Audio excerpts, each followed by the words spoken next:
jungle. ख्वातीन हज़रात, आज की इस वीडियो में हम ईद के चांद के मुतालिक गुफ्तगू करेंगे।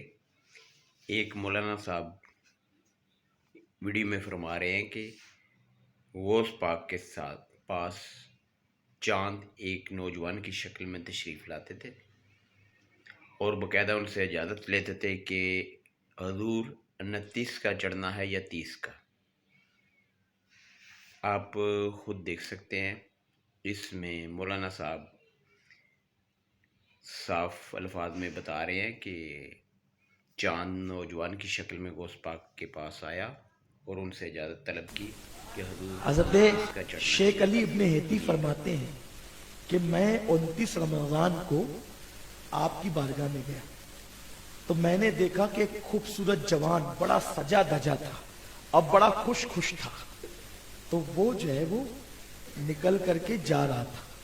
मैंने कहा हज़रत कितना खूबसूरत है, कितना सज धज के है और कितना खुश है, कौन था ये?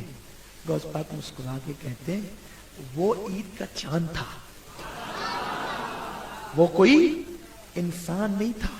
वो कौन था? वो ईद का चांद था और मुझसे इजाजत लेने आया था, हजरत 29 को निकलना है कि 30 को निकलना है।